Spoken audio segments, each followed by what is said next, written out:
These two sides went into this game having suffered defeat on match day 1. Italian coach Conor O'Shea hoping his side could end a run of 8 consecutive defeats in the RBS Six Nations. Irish coach Joe Schmidt looking for a faster start from his side after a sluggish opening against Scotland the previous week. Rory Best was a late withdrawal to be replaced by Munster's Niall Scannell. Jamie Heaslip captained the side. Schmidt might have asked for a quicker start from his side, and he got that. With 12 minutes gone, the Italians were desperately defending their line as wave after wave of green jerseys attacked. Eventually, the pressure proved too much for the Azzurri to repel. Paddy Jackson picked out Keith Earls, who sprinted over for the first try of the game. It was a well-deserved lead for Schmidt's men, and when Jackson converted, it was 7 points to 0. Carlo Canna reduced the margin to 4 with a 16th minute penalty, but within a couple of minutes Ireland were in for a second try of the match, and Zebo found CJ Stander on the overlap, and despite desperate efforts from the Italian defence, the Irish number 6 wouldn't be stopped, and he drove over the line to make it 12-3. Excellent work from Jamie Heaslip and Robbie Henshaw in the build-up.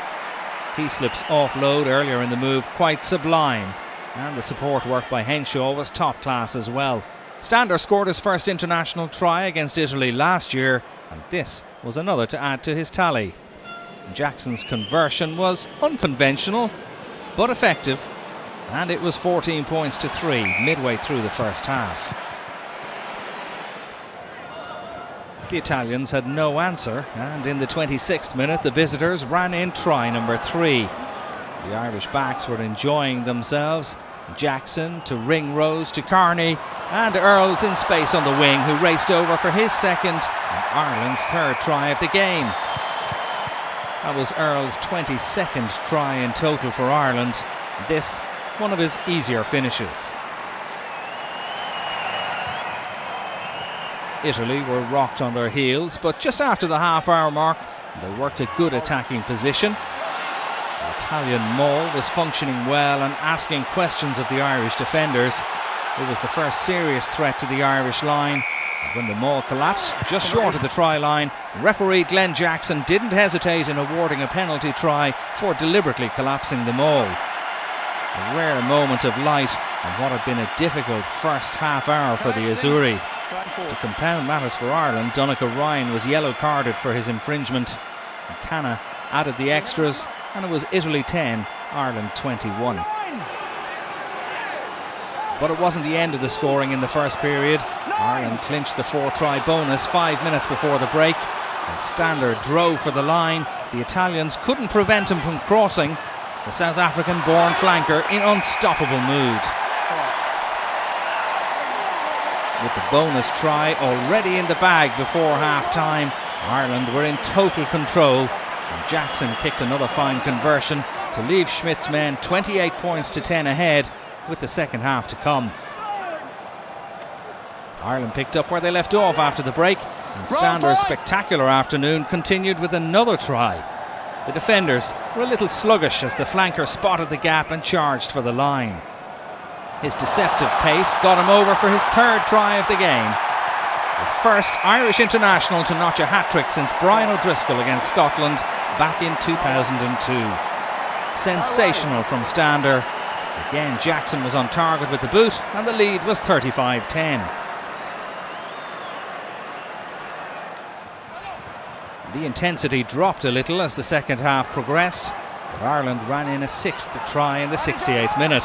Sean O'Brien with the initial drive, and when the ball reached substitute Craig Gilroy, he stepped inside and sprinted away from the despairing tacklers to touch down beside the posts. The Ulster man picked his line, found the space, and with fresh legs left the defenders for dead. A simple conversion ensued, and it was 42 points to 10. The Irish notched a seventh try in the 72nd minute. Gary Ringrose showing why he's one of the most highly rated young players in Ireland, with a tremendous burst of speed and beautiful balance to charge clear to the line. A superb score in only his fifth international, and it was 49 points to 10 when Jackson tagged on 2 points. Ringrose showing the sort of footwork and poise that has seen him compared to the great Brian O'Driscoll, and living up to the number 13 jersey. A really brilliant score by the Leinster centre, taking advantage of some tired tackling from the home defenders. And there was still time for further Irish scores. A couple of minutes from time, CJ Stander collected the ball and kicked clear from just outside his own 22. When the ball bounced favourably for Gilroy, the Ulsterman was away. A slightly fortuitous bounce perhaps, but Gilroy's finish was clinical. Ireland up to 56 points after the conversion. Having scored 3 tries, Stander showing that he can kick like an out half too. It was one of those sort of days for the RBS man of the match. And Gilroy with a second try, having come on for Robbie Henshaw. And Ireland equalled last year's record haul of 9 tries in the final play of the game. The Italians sucked into defence centrally. Gilroy was left with lots of space on the wing to cross for his hat-trick and complete a resounding win for Ireland. Jackson completed his 100% record with the boot to leave a winning margin of 53 points.